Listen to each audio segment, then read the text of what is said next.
Hello everyone, welcome to Battle IAS. तो जैसा मैंने कहा था कि मैं आपके लिए यूपीएससी की पीवाईक्यू सीरीज़ लेके आऊँगा। तो आज मैंने 2019 सेट ए का पहला क्वेश्चन लिया है। स्टार्ट करने से पहले मैं आपको कुछ बेसिक इन्फॉर्मेशन दूंगा।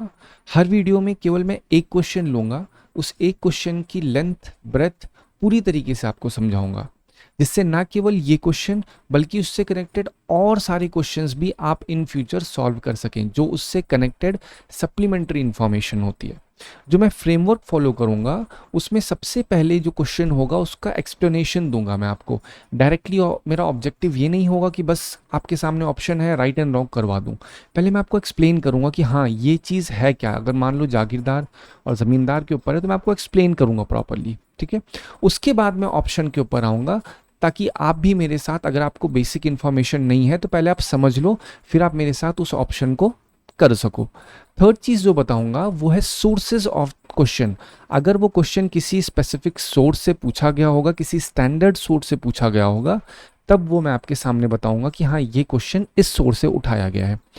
फोर्थ चीज़ जो मैं डिस्कस करूंगा वो कि यूपीएससी कौन कौन से ट्रैप को डालती है क्वेश्चंस को अक्सर गलत करने में या आपको कंफ्यूज करने में, या इन सिंपल टर्म आप कह सकते हो छोटी छोटी टिप्स जो आपको दिमाग में रखनी चाहिए, एज अ सप्लीमेंट्री काम करेगी जो आपके पास एग्जिस्टिंग इन्फॉर्मेशन है। हमेशा याद रखिए, आपकी नॉलेज का रिप्लेसमेंट कभी भी ट्रिक नहीं हो सकती है। आपके पास अगर नॉलेज होगी तभी आपकी टिप्स और ट्रिक्स जो मार्केट में चलता है तब काम कर पाएगी, नहीं तो कुछ काम नहीं कर सकता, ठीक है। ये करने के बाद फिर मैं आपको इससे कनेक्टेड जो और इन्फॉर्मेशन होगी, मतलब इस क्वेश्चन से कनेक्टेड जो आगे क्वेश्चंस होंगे उससे कनेक्टेड सप्लीमेंट्री इन्फॉर्मेशंस होंगी, या और जो इससे कनेक्टेड टॉपिक होंगे, वो सारी चीज़ें आपको मैं एक्सप्लेन करूंगा। फिर एक चीज़ मैं डिस्कस करूंगा कि इस क्वेश्चन से कनेक्टेड या इस टॉपिक से कनेक्टेड कोई और पीवाईक्यू आया है तो वो भी मैं डिस्कस करूंगा। तो अब आप देखेंगे कि जब भी जितने वीडियोस मैं लेके आऊँगा, एक वीडियो में एक ही क्वेश्चन होंगे, लेकिन उसमें इतनी इन्फॉर्मेशन मैं आपके सामने डिस्कस करूंगा ताकि आपको एक प्रॉपर आइडिया लग सके, ठीक है। चलिए तो स्टार्ट करते हैं। सबसे पहले इसका कीवर्ड समझते हैं, जागीरदार और जमींदार। तो अभी के लिए आपको बहुत ही लेमन टर्म में समझाता हूँ। मान लेते हैं कि मैं जागीरदार हूँ, फॉर एग्जाम्पल मैं जागीरदार हूँ। तो अब मैं जागीरदार कहाँ पे हूँ? मुगल एम्पायर में मैं जागीरदार हूँ। तो अब आप सोच रहे हो कि क्या है काम, कैसे है, तो उसका सिंपल टर्म समझाता हूँ कि अगर मैं मुगल एम्पायर में एज अ पुलिस काम कर रहा हूँ, इन मिलिट्री काम कर रहा हूँ, या फिर कोई जुडिशल काम कर रहा हूँ, तो मुगल एम्पायर, मैं आपसे बोल रहा हूँ, मैं डिस्कशन कर रहा हूँ कि भाई साहब मैं जुडिशरी में हूँ मुगल एम्पायर के। तो आप पूछोगे कि आप ये बताओ कि कितना पैसा मिल रहा है आपको, तो मैं बोलूँगा भाई मुझे पैसा नहीं, मुझे पैसे के बदले इन रिप्लेसमेंट मुझे ज़मीन दी गई है। क्या दी गई है? लैंड दी गई है। तब मैं क्या कहला रहा हूं? मैं जागीरदार कहला रहा हूं। तो क्या वो लैंड मेरी हो चुकी है? सबसे बड़ा क्वेश्चन उठता है। आप मुझसे पूछो क्या भाई लैंड आपकी हो चुकी है, तो मैं बोलूंगा नहीं, लैंड मेरी नहीं हुई है। इस लैंड पे जो टैक्स कलेक्ट होता है ना, वो सिर्फ मेरा हुआ है, ठीक है। क्यों मेरा हुआ है? क्योंकि मैं जुडिशियल काम कर रहा हूं। अब मुगल को देना तो पड़ेगा ही मुझे कैश में, तो इतना जो कैश का ट्रांजैक्शन ना रखें। तो अगर इस लैंड से एक्स अमाउंट आता है और मेरी भी एक्स अमाउंट सैलरी है, तो मुगल ने कहा एक काम करो, जाओ आप चुप्पे चाप इस लैंड से ही एक्स अमाउंट ले लो, आपकी सैलरी बुक खत्म हो जाएगी। समझ लो? तो क्या कहलाएंगे? जागीरदार कहलाएंगे, राइट। अब नेक्स्ट वर्ड आता है जमींदार। अब मान लेते हैं कि आप जमींदार हो, अगर आप वीडियो सुन रहे हो तो आप जमींदार हो। इसका कॉन्टेक्स्ट क्या है? इसका कॉन्टेक्स्ट ये है कि आप एक गांव के रहने वाले होगे, राइट। मान लेते हैं एक्स गांव में, तो एक्स गांव में लेट्स से आपकी 50 यूनिट ज़मीन है, ओके। और टोटल उस एक्स गांव में ज़मीन जो है वो है 100 यूनिट।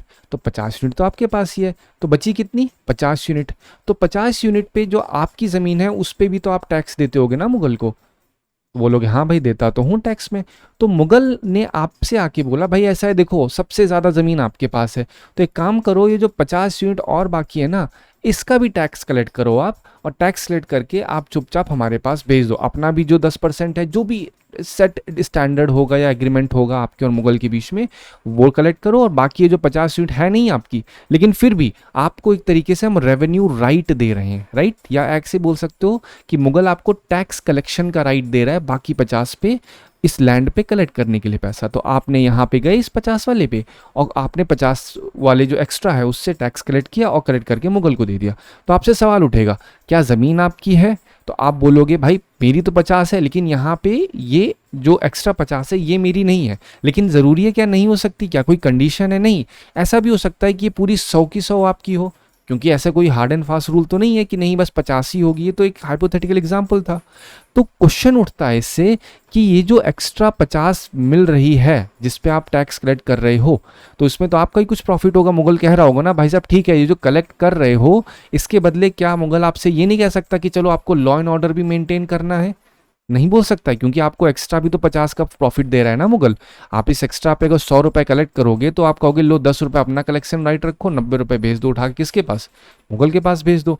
तो जो 10 रुपए मिल रहा है आपको, इसके बदले क्या मुगल आपसे कुछ बोल नहीं सकता काम करने के लिए? ऑब्वियसली बोल सकता है, बोलेगा एक काम करो यहाँ नल खुदवा दो, एक काम करो यहाँ कुआं खुदवा दो, या बोलेगा एक काम करो यहाँ ये बहुत लोग ये बहुत डाकू हो गए, इन डाकुओं को पकड़ लो, है कि नहीं? तो इसको क्या कहते हैं? डेलीगेशन कहते हैं। आई होप आपको जागीरदार और जमींदार समझ में आ चुके। जागीरदार मतलब क्या है, मैं मुगल एम्पायर में काम कर रहा हूँ, मैं मनसबदार भी हो सकता हूँ, ठीक है, मनसबदारी सिस्टम एक अलग पार्ट है, लेकिन मैं मनसबदार भी हो सकता हूँ। मेरे पास कोई मिलिट्री पोस्ट हो सकती है, जुडिशियल पोस्ट हो सकती है, तो उसके लिeu में मुझे सिर्फ और सिर्फ क्या है, लैंड मिल जाए, लैंड का रेवेन्यू राइट मिल जाए। पर क्या मैं लैंड का ओनर हूँ? Answer is no. लेकिन जमींदार जो कि आप हो, तो आप क्या हो, आप एक लैंड ओनर हो, राइट? तो ये एक बेसिक इंफॉर्मेशन थी। अब समझते हैं कि क्या इस जो इंफॉर्मेशन मैंने आपको दी है उससे आप क्वेश्चन सॉल्व कर पा रहे हैं। देखते हैं, with reference to Mughal India what are the differences between jagirdar and zamindar, मतलब मुझ में और आप में फर्क क्या है? सिंपल सी बात बोल रहे हैं। तो jagirdar were holders of land assignment in lieu of judicial, मैंने कहा ना जुडिशियल काम एंड पुलिस ड्यूटीज, ठीक है, यहां तक ये बात समझ में आई? तो आप बोलोगे हाँ ये इन्फॉर्मेशन तो भाई आपने आप दी मुझे, हाँ तो ये चीज सही है।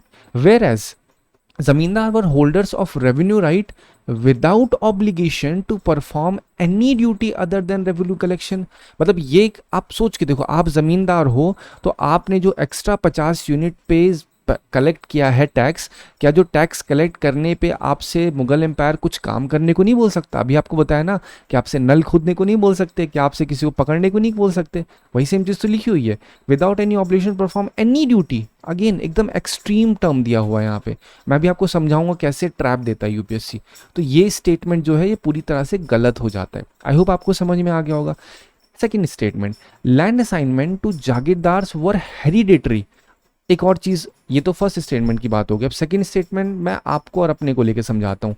तो जो जागीरदार है, अगर मेरा जो आगे जनरेशन, मेरा जो बच्चा होगा, क्या उसे भी वही ज़मीन मिलेगी जो मुझे आज रेवेन्यू राइट मिल रहा है? तो किस लिए मिल रहा है? क्योंकि मैं कोई काम कर रहा हूँ, जुडिशियल काम, मिलिट्री काम, पुलिस का काम, ब्यूरोक्रेटिक काम, कुछ भी कर रहा हूँ, उसके बदले मिल रहा है। लेकिन अगर मेरा बच्चा होगा और अगर वो इन सब में से कोई काम नहीं करेगा, तो क्या उसे रेवेन्यू राइट, जब मैं कह रहा हूँ रेवेन्यू राइट तो उसको रिप्लेस करिए टैक्स कलेक्शन राइट, ठीक है? तो क्या मेरे बच्चे को भी टैक्स कलेक्शन राइट मिल जाएगा? Answer is no. लेकिन अगर आपसे पूछा जाए क्या आपको टैक्स कलेक्शन राइट आपके बच्चों को मिलेगा, तो आप बोलोगे बिल्कुल मिलेगा। मैं पूछूंगा क्यों? क्योंकि आप तो ऑलरेडी लैंड ओनर ही हो ना भाई, जो 50 यूनिट तो आपके पास ऑलरेडी है, तो हेरिडिटरी है ना, पास ऑन तो होगा ही वो आपके बच्चों में। तो यहाँ पे क्या दे रहे हैं, land assignment to jagirdars were hereditary, मतलब मेरे पास जो लैंड असाइनमेंट है वो हेरिडिटरी है। आंसर इज नो, ये तो यहीं पे गलत हो गया। एंड रेवेन्यू राइट्स ऑफ जमींदार वर नॉट हेरिडिटरी। तो क्या किए यहाँ पे, आप नोटिस करो एक बार। अक्सर क्या होता है, अब यहीं पे आपको मैं एक ट्रिक भी समझा देता हूँ यूपीएससी की, या ट्रैप समझ लीजिए। कभी भी दो नाउन दिए हैं, ठीक है, हमेशा एक नाउन जागीरदार है, दूसरा नाउन जमींदार है। मान लेते हैं एक नाउन ए है, दूसरा नाउन बी है, या चलो और सिंपल टर्म में समझाते हैं, इसको ऐसे समझो आप, एक नाउन जे है, दूसरा जेड है। जे का काम मान लेते हैं ए है, जेड का काम है बी।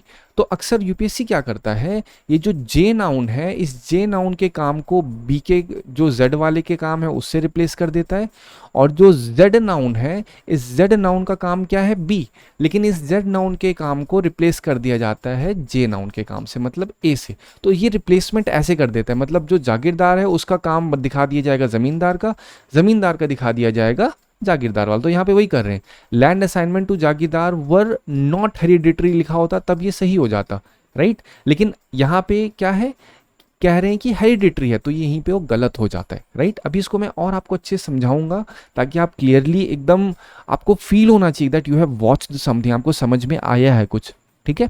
तो ये है इसका बेसिक फॉर्म। तो ये भी गलत हो गया, ये भी गलत हो गया, तो इसका आंसर डी है। अगेन मेरा ऑप्शन या मेरा ऑब्जेक्टिव कभी आंसर पे आना नहीं था। आंसर तो आप ऑब्वियसली देख ही लोगे ना, कि सिंपल, आप किसी भी टेस्ट सीरीज पे, किसी भी नेट पे जाके आपको आंसर मिल जाएगा, बट तरीका समझ में आना चाहिए, ठीक है। अब देखते हैं इसका सोर्स क्या है, जो मेरा दूसरा फ्रेमवर्क था। सोर्स में देखा जाए तो जो एनसीईआरटी की theme in Indian history part 2 है, जब आप डाउनलोड करोगे उसमें चैप्टर 4 जो है जमींदार्स के ऊपर चैप्टर है, ठीक है। वहाँ पे ये मैंने एकदम स्नैप भी डाल दिया ज़मींदार को लेकर के।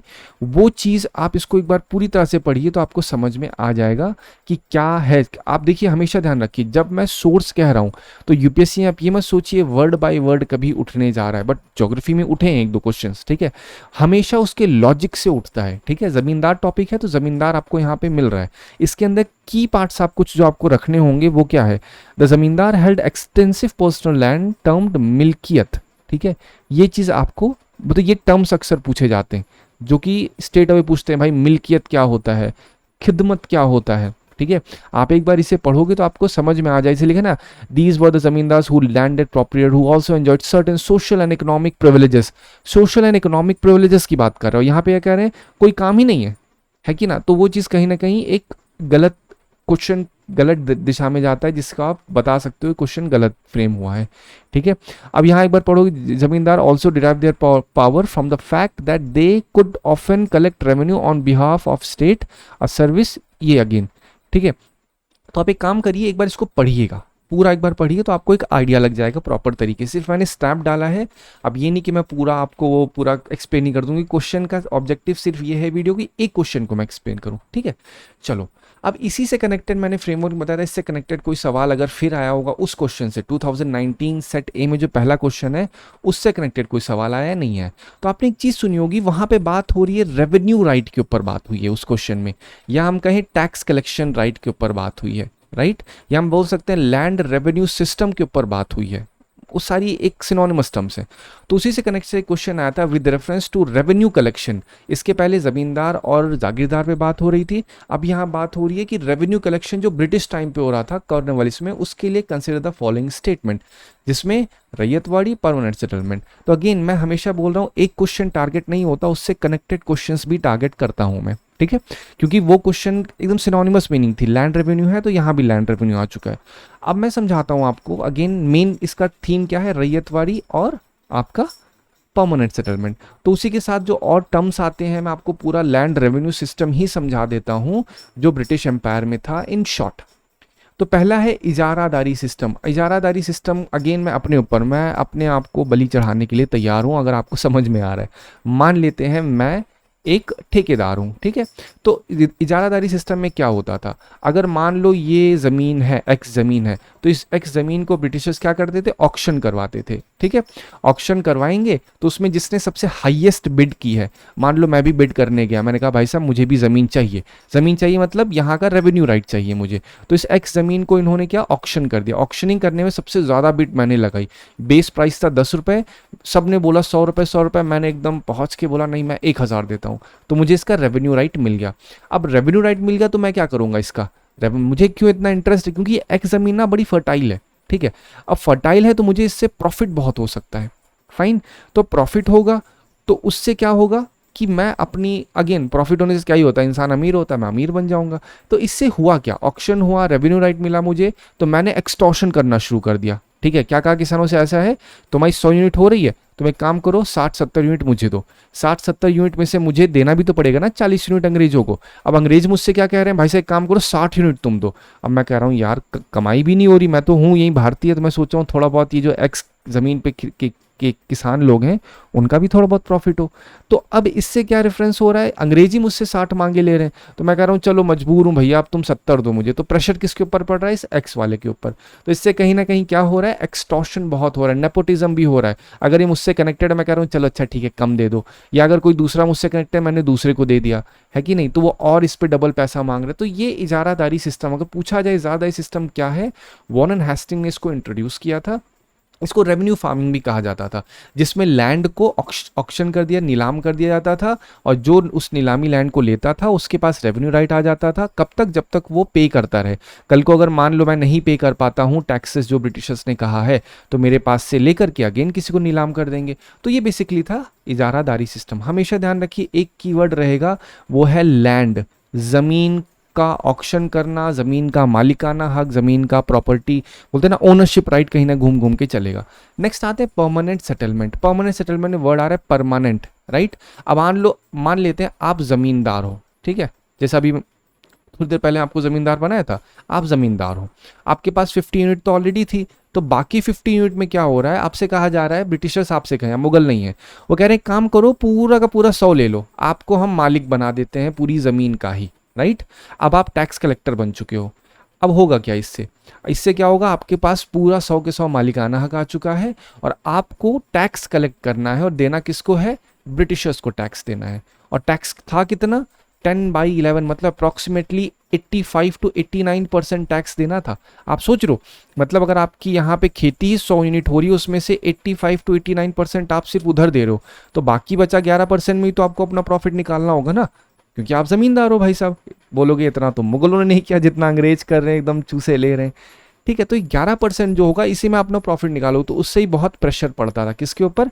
किसानों के ऊपर। वही चीज़ है कि 10/11 स्टेट के पास ज़्यादा, रेस्ट जो भी बचता था वो अपने हिसाब से चार्ज कर लेते थे। तो ये चीज़ तब तक सही है जब तक कोई फेलियर नहीं हो रहा है क्रॉप का, जब तक कोई ड्रॉट कंडीशन नहीं आ रही है या फ्लड नहीं हो, तब तक ठीक है। लेकिन ऐसी सिचुएशन होती है तब तो सब कुछ क्या हो चुका है, सब कुछ नल एंड वॉइड हो चुका है, ना पैसा आएगा। जब पैसा नहीं आएगा तो टैक्स कलेक्ट नहीं कर पाओगे, और जब आप टैक्स कलेक्ट नहीं कर पाओगे तो आपको जो एक्स्ट्रा 50 या 50 पूरा 100 दे रखा है, उठा क्या करेंगे लोग? बेच देंगे, किसी और को ज़मींदार बना देंगे, है कि नहीं। तो ये कहीं ना कहीं कॉर्नवालिस ने 1793 में बंगाल एंड बिहार में इसको लॉन्च किया था, प्लान जॉन शोर ने किया था। ये इसका बेसिक मतलब है। परमानेंट सेटल मतलब आपको, आप ज़मींदार हो ना भाई, आपको परमानेंटली मालिक बना देंगे उठा करके, लेकिन हाँ, मालिक बनाने के बाद आपको पैसा देना पड़ेगा, ठीक है। तो ये भी क्वेश्चन कैट को इसके पहले क्या बोले, ज़मींदार हो, आपका राइट हेरिडिटरी है कि नहीं है? तो आपका भी हेरिडिटरी रहेगा अंग्रेजों के समय, बस फ़र्क ये है अगर टैक्स नहीं पे किए तभी तक हो हेरिडिटरी, अगर टैक्स नहीं पे किए तुरंत का तुरंत लेकर के नीलाम कर देंगे। ये इनके ऊपर है, समझे। नेक्स्ट आते हैं रैयतवारी सेटलमेंट। ये 1820। देखो अंग्रेजों का मुझे एक बात नहीं समझ में आई, ये लोग क्या कर रहे हैं, जैसे इंडिया को ना लाइव टेस्टिंग लैब बना रखे थे। कभी मतलब ये लोग एक चीज़ ले रहे हैं फिर दूसरा सिस्टम ला रहे हैं, टेस्ट कर रहे हैं कौन सा काम कर जाए। तो रैयत वाली सेटलमेंट 1820 में आया, किसने? Alexander Reid and Thomas Munro ने मद्रास एंड बॉम्बे में लॉन्च किया था। अब रैयत वाली सेटलमेंट में क्या हुआ, रैयत वाली सेटलमेंट, रैयत वर्ड जो है, रैयत को हम बोलते हैं किसान, ठीक है। अभी के लिए अब मैं अपने आप को किसान बना लेता हूँ, ठीक है। अभी तक आप मेरे ऊपर बहुत जुल्म कर रहे थे भाई साहब, है ना, क्योंकि आप ज़मींदार थे। फिर इसके पहले इजारादारी थी, तो आप मान लो मैं ठेकेदार था, मैं ही किसान था, तो मतलब कहीं ना कहीं मुझ पे बहुत जुल्म हो रहा था। लेकिन अब अंग्रेज़ कहे भाई साहब हम आपके लिए एकदम बोलते हैं ना उद्धारकर्ता होके आ चुके हैं। तो अंग्रेज़ों ने जितनी ज़मींदार थे, ठीक है, जितने इजारादार थे, उन सबसे ज़मीन लेकर के मुझे दे दी। मतलब मैं अब क्या बन चुका हूँ, मैं अपने आप को मान रहा हूँ किसान, ठीक है। तो रैयत मतलब किसान होता है, तो किसान को ही ज़मीन का मालिक बना दिया गया। तो अब मैं खुद अपनी ज़मीन में बुआई कटाई सब कर रहा हूँ, और जो पैसा हो रहा है उसमें से अंग्रेज़ों को दे रहा हूँ, राइट। यही सिंपल हो गया। तो वही लिखा है, जो पीसेंट्स थे उन्हीं को लैंड ओनर बना दिया गया, और जो परमानेंट सेटलमेंट था वहाँ पे ज़मींदार को लैंड ओनर बनाया गया था। इजारादारी में क्या हुआ था, वहाँ पे लैंड को ऑक्शन करके जो आया था उसमें रेवेन्यू राइट दे दिया गया था, ठीक है। लेकिन अब हुआ क्या इसमें, इससे क्या हो रहा था कि अब मुझे खुशी तो हुई, लेकिन कल को अंग्रेज अब क्या बोल रहे हैं, काम करो पैसा दो हमें। और अब कह रहे हैं कि अब तो बीच में कोई आपके मीडिएटर नहीं है। अंग्रेज मुझसे कह रहा कि अभी तक तुम बहुत कंप्लेन करते थे ना कि बीच में मिडिल मैन है, लो ख़त्म कर दिया इनको, अब तुम हो ना सीधा, अब सीधा सीधा पैसा दो। मैं सोच रहा हूँ भाई साहब इससे सही तो हमारे ज़मींदार भैया थे, कम से कम थोड़ा बहुत तो ऊपर नीचे प्रॉफिट लॉस करते थे, ये आके एकदम लपेटे पड़े हमको। तो इससे बहुत ऑपरेशन होता था किसके ऊपर, रैयत के ऊपर। इसी की वजह से डेक्कन रॉयट हुआ था 1875 में, राइट, क्योंकि बहुत हाई डिमांड होती थी, और जब कोई लैंड अनकल्टिवेटेड रहती थी उससे भी बहुत ज़्यादा इम्पैक्ट पड़ता था। मुझे क्या चाहिए, मुझे तो देना है प्रॉफिट, अगर मैं नहीं दे पा रहा हूँ तो मैं नुकसान मेरा ही होने जा रहा है, मुझसे ज़मीन छीन ली जाएगी तो ये भी खतरा रहता है। तो ये है रैयतवाड़ी सेटलमेंट, ठीक है। महालवाड़ी सेटलमेंट में क्या होता है, महालवाड़ी सिस्टम क्या है, इसके अंदर क्या होता था कि मान लो मैं एक किसान हूँ, मैं एक्स विलेज में रह रहा हूँ, ठीक है। तो इसमें क्या हो रहा है कि लैंड जो है एक्स की, उसको उठा करके पूरे के पूरे इस खेत, इस जो विलेज है ना, पूरे विलेज को ही मालिक बना दिया जा रहा था, ठीक है। मतलब ग्रुप ऑफ पीपल को कह सकते हो, या फिर उस विलेज में जो बोलते हैं ना ग्रुप ऑफ पीपल हैं, या अगर कोई बहुत सारे villages x y z villages एक साथ मिल गए हैं, तो इस सब मिला करके ये इन्हीं को उठा के लैंड राइट, मतलब किसी एक को नहीं दिया जाता था, बल्कि पूरा मिला करके एक महल बनता था। महल, महालवाड़ी में महल समझो, महल मतलब क्या होता है, बहुत सारे विलेजेस या एक विलेजेस, तो उठा करके वो जो ज़मीन का हक होता था वो उठा के विलेज को, या विलेज के जो हेडमैन होते थे, ग्रुप ऑफ पीपल होते थे, उनको दे दिया जाता था, या उसके हेड ऑफ फैमिली, मतलब किसी एक के पास नहीं। देखिए अभी रैयतवाड़ी में क्या है, एक के पास किसान को दिया जा रहा है, ज़मींदारी में एक ज़मींदार को दिया जा रहा है, इजारादारी में उस एक ऑक्शन करने, लेकिन यहाँ पे क्या है, ग्रुप ऑफ पीपल को दिया जा रहा है, उस गाँव में जो ग्रुप ऑफ लोग हैं उनको डिवाइड कर दिया जा रहा है, ठीक है। अब इससे हुआ क्या, इससे ये हुआ कि डायरेक्ट सेटलमेंट कहीं ना कहीं इसमें होना स्टार्ट हो गया कि भाई साहब अब तो ग्रुप ऑफ विलेज पीपल हैं, तो अब एक के ऊपर, क्योंकि रैयतवाड़ी में क्या हो रहा था, एक के ऊपर प्रेशर आ रहा, तो कहे भाई ठीक है, एक के ऊपर प्रेशर आ रहा है तो चलो अब तुम्हारे पर हम डिवाइड कर दे रहे हैं प्रेशर को। इससे क्या होगा, इससे आप लोग हमें दे पाओगे अच्छा खासा टैक्सेशन। तब भी इम्पैक्ट हुआ, और इम्पैक्ट क्या ही हुआ, क्योंकि डिमांड तो नहीं कम कर रहे हो ना आप, सिस्टम पे सिस्टम, डेट पे डेट दिए जा रहे हो, इस समय हमें इतना टैक्स चाहिए, डिमांड तो बढ़ती जा रही है, लेकिन आप बस वही है, कान इधर से पकड़ रहे हो, कान राइट पकड़ रहे हो, लेफ्ट पकड़ रहे हो, लेकिन फ़र्क कुछ नहीं पड़ रहा है कि नहीं। तो ये कहीं ना कहीं एक सिंपल सी भाषा में टैक्स कलेक्शन का केवल तरीका था, समझ रहे। तो ये था महालवाड़ी सिस्टम 1822 में, हॉल्ट मैकिन्जे ने इसको लॉन्च किया था। अगेन इसमें इतना ही जानना है, महालवाड़ी सिस्टम में जो ज़मीन थी वो उठा के विलेज या ग्रुप ऑफ पीपल को दे दी गई थी, ठीक है।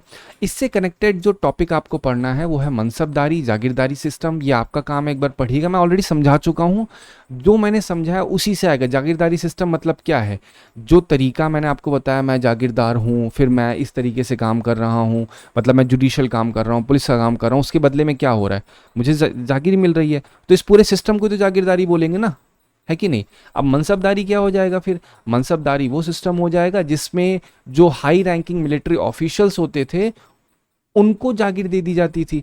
तो दोनों में रिलेशन बहुत है। अगर आपसे बोला जाए क्या हर मनसबदार को जागीर मिलती थी, हाई चांसेस है बिल्कुल मिलती थी। क्या हर जागीरदार मनसबदार होता था, आंसर इज नो, क्योंकि जागीरदार तो एक नॉर्मल ऑफिशियल भी हो सकता है, लेकिन मनसबदार ये हाई रैंकिंग ऑफिशियल्स होते थे जिनके पास एक पर्टिकुलर रैंक होती थी, जो हम जाट नाम से कहते, जाट नाम की एक रैंक्स होती थी।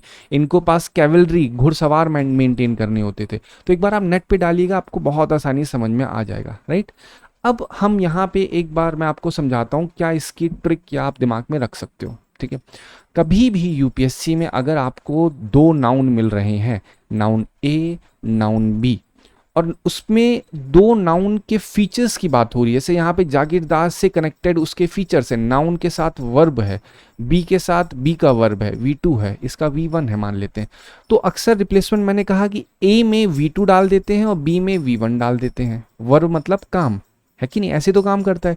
लेकिन अगर पहला आपको दिमाग में रखना है, सबसे पहले क्वेश्चन पढ़ो, स्टेटमेंट में आपको दो नाउन दिख रहे हैं, एकदम कान तुरंत खड़े हो जाने चाहिए, दिमाग एकदम एक्टिवेट हो जाए। हाँ सर ने कहा था दो नाउन दिख रहे हैं, दिमाग खोल लो। उस नाउन के साथ अगर वर्ब है, कुछ काम कर रहा है वो नाउन, तो ध्यान दो। लेकिन अगर वो जो काम कर रहा है हमारा सेकंड वाला, उसमें कहीं कुछ एक्सट्रीम टर्म्स आ रहे हैं, एक्सट्रीम टर्म्स मतलब जैसे एनी, एक्सट्रीम टर्म्स जैसे नन, ऑल, कंप्लीट, राइट, ये सारे एक्सट्रीम टर्म्स होते हैं। अगर ये सब आ रहे हैं तो हाई चांसेस, अगेन मैं कह रहा हूं हाई 90% ज़्यादा चांसेस हैं कि ये स्टेटमेंट गलत होगा। वो स्टेटमेंट कुछ भी हो सकता है, साइंस एंड टेक के ऊपर हो सकता है। अगर सेकंड फेज मतलब समझ रहे हो, ये वेयर एज के बाद जो स्टार्ट हो रहा है, वेयर एज जमींदार, तो यहाँ पे अगर विदाउट, ये भी एक्सट्रीम टर्म है, मतलब कुछ भी नहीं, ऐसा कैसे हो सकता है।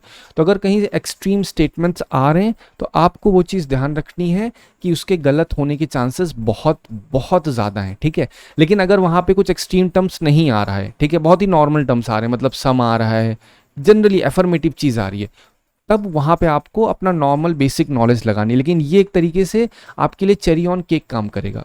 ठीक है, कहीं पे वेयर एज आ रहा है, वहाँ पे एज वेल एज वाली चीज़ें आ रही हैं, कनेक्टिंग दो नाउन्स को कनेक्ट करने के बाद कुछ एक्सट्रीम टर्म्स अगर आ रहे हैं तो आपको ध्यान रखना है। मैं इसी तरीके से आपको जो फर्दर सीरीज होंगी, बोलते हैं ना एक ही बार में आपको सारी चीज़ें नहीं समझा सकता हूँ कि कौन से ट्रैप होते हैं क्या होते हैं, बट वर्ड बाय वर्ड मैं समझाने की कोशिश करता हूँ एक क्वेश्चन से कनेक्टेड जो दूसरी चीज़ें होती हैं। ठीक है, आई होप आपको इस वीडियो से छोटे से, मतलब छोटा क्या हो ही गया बड़ा, लेकिन आई हैव मेड श्योर कि आपको इस वीडियो से बहुत कुछ सीखने को मिला हो, right? Thank you so much again for watching.